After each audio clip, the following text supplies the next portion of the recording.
September 20th, we're going to be having our Women's Wellness.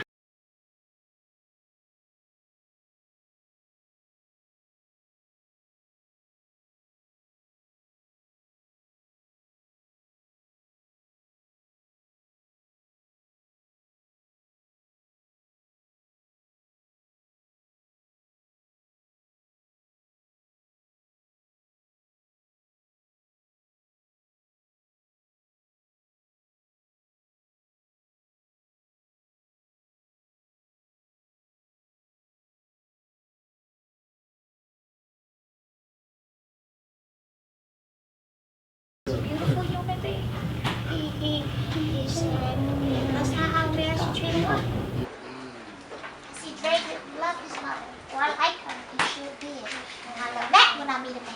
You don't like your mama? Come on. Don't you talk to me? Shut your mouth. Don't you say Shut nothing to your me? mouth. That's the first thing I ask you. That's How was right. you and your mommy's relationship? Relationship. That's got Exactly. everything to do with it. Everything. I swear to God, I know, because I raised my son to love me. Okay. He loves that girl he with. That's what I learned that. Suge Knight, he taught me, and he took me under his wing, and he taught me how to love who I was. Because Dre made me feel like I was Nothing.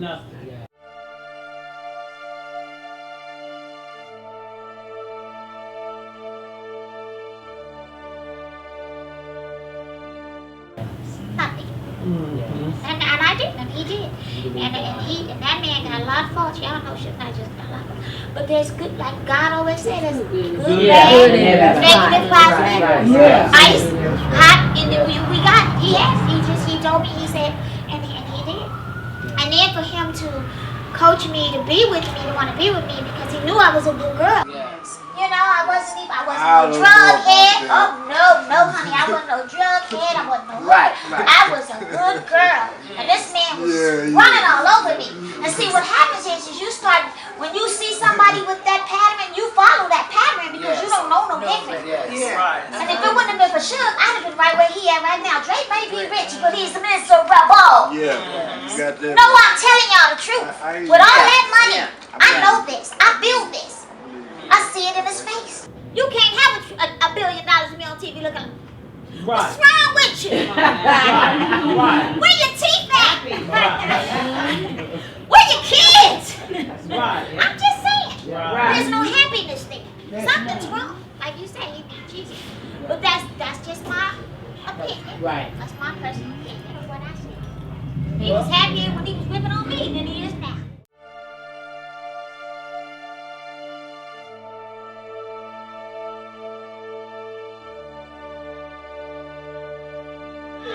I remember the stories of you, of the battery. And I also remember the stories of Dre always beating on somebody, but I didn't know it was you. Me. I didn't know. Because I had my past was, mine started little. I had the Uncle Jesse's, they're coming from the incest, and then I started with the drugs, and then I had my first husband.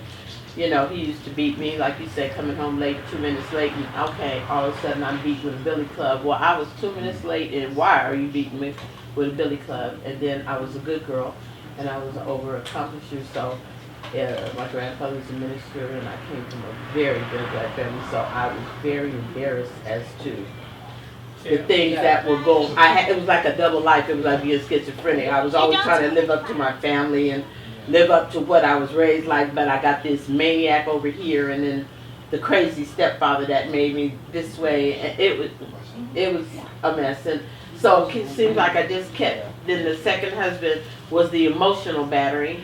And, and then the drugs got out of control. So it took a long time for me falling and getting up and falling and getting up and falling. But somewhere deep down inside, having faith and being raised a faith child, it just kept popping up. And I kept just pulling for it and just kept asking God to just please finally let me break that cycle. Because, the cycle of the depression and the PTSD and always being shell-shocked, is a hard cycle to break, because even after they're gone, you like shell shock yourself for a while.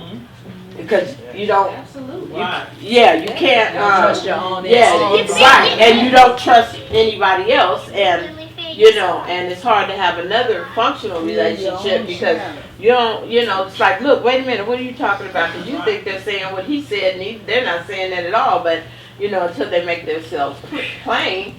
So, I've always had such a heart for the next woman that has had to, keep your hands to yourself. My oldest daughter is 40 today, and I've heard her tell people, look, my mother didn't get me but maybe 2 or 3 spankings when I was a little girl, and I got it, so I know you're not getting ready to put your hands on me. Yeah, because I raised my children, and I had one son, that's not our family, that's not, everybody keep their hands to themselves.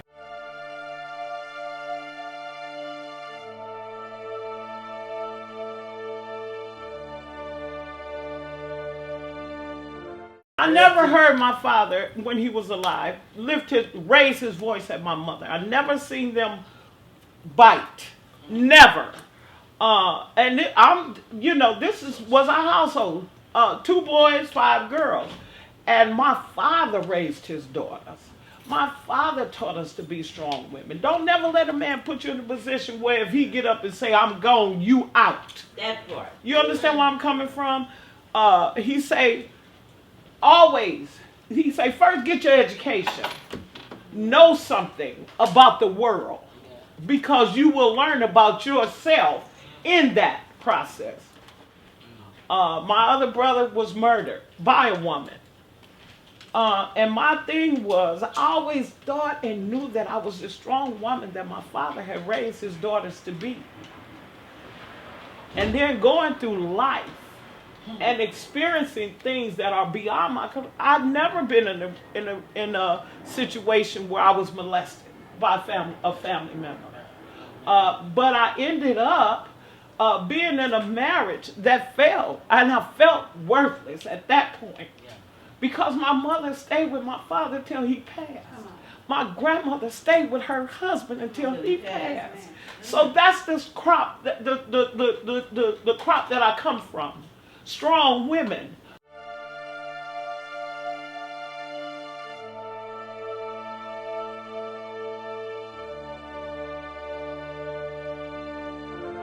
So when you get to that place after you've suffered a little bit, if you're tired of suffering, if you're tired of being a victim, that's right. You need to move into the space of I'm now a victor.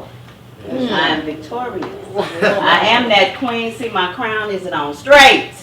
God said that when a man finds a wife, Right.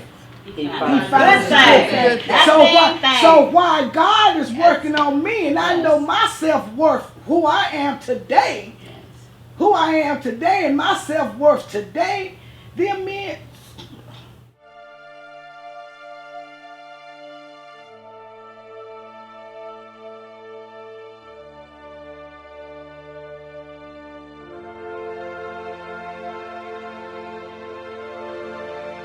That he would think for me, and then he would have me to move a certain way, and I did it so long, so many years, to where one day I remember clearly looking in the mirror, and I didn't even know who I was, nor did I like the reflection of me. And how I got away from that, I bust out, and I ran straight to the dope house.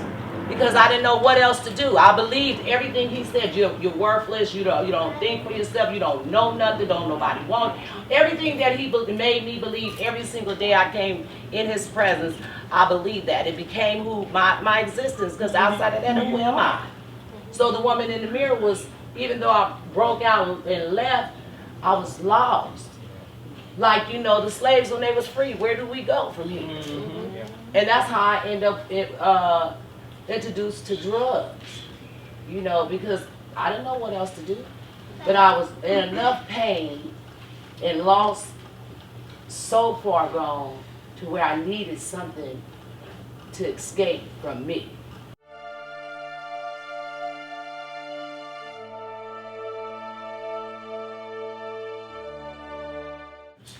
Okay, go ahead. I just wanted to say thank you for what you said. Yeah. There's a pathology to that too, because we have our young ladies that are your age that's been seeing mothers like me or Yes. other mothers that have been through that, Yes. that is saying, well, you don't need no man to do this, and no man's supposed to do this, and so it makes it harder for them to be accepting, just as hard as it is for a woman like me who is a survivor to be accepting of that kind of love. And if I have a daughter who sees that, then that's what she's gonna, bring to you. It's been a great forum here. I Where's your appreciate it. next stop?